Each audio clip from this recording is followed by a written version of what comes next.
Hello guys, welcome back to my channel. So guys, आज हम English grammar में कुछ प्रीपोजिशन को सीखेंगे जो कि मोस्ट इम्पोर्टेंट है। सभी परीक्षाओं में उनसे क्वेश्चन आते हैं। तो चलिए क्लास को स्टार्ट करते हैं। फर्स्ट है since. So guys, since preposition का यूज हम कहाँ पर और कैसे यूज करें, चलिए समझते हैं। सो गाइस, सिंस का जो है, सिंस का निश्चित समय को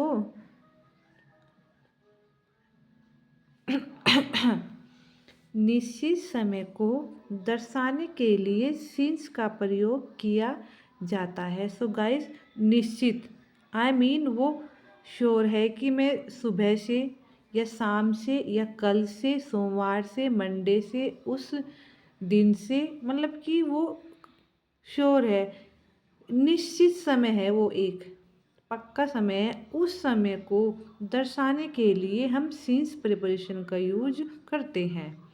एग्जाम्पल से समझते हैं।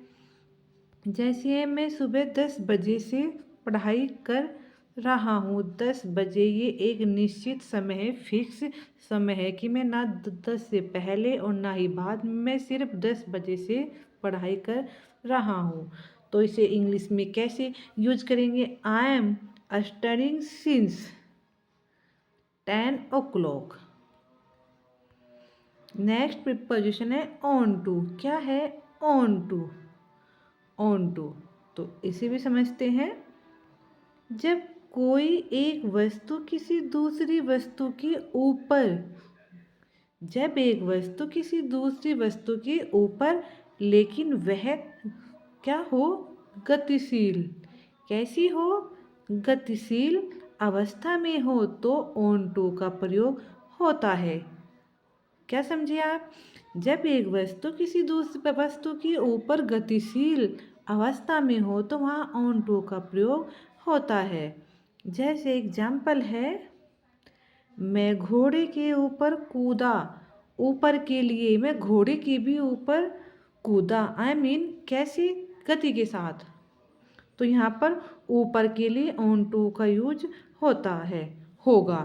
तो गाइस, अगर कोई वस्तु किसी दूसरी वस्तु पर गतिशील अवस्था में है तो वहाँ पर हम ऑन टू का प्रयोग करते हैं। जैसे मैं घोड़े के ऊपर कूदा, I jumped on to the horse. At, at का यूज किसी छोटी जगह को दर्शाने के लिए एट का प्रयोग किया जाता है। किसी छोटे पॉइंट के लिए, किसी छोटी जगह के लिए हम एट प्रीपोजिशन का यूज करते हैं। जैसे मैं घर पर हूँ, आई एम एट होम। क्या है? I am at home. Off, O double F, off. जब कोई एक वस्तु दूसरी वस्तु से अलग होती है तो अंग्रेजी में ऑफ का प्रयोग किया जाता है। ऑफ का यूज हम भाई, ऑफ का एक अर्थ होता है बंद होना, जैसे switch off the light, switch off the fan.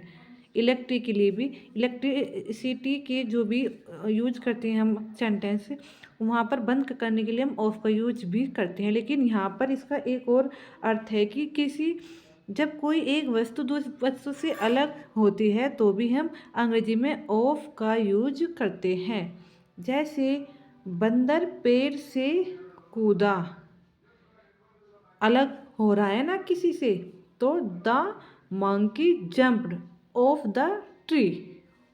Monkey पेड़ से अलग हो रहा है तो the monkey jumped of the tree. जैसे मैं अब जा रहा हूँ, I am of now. On, on preposition on.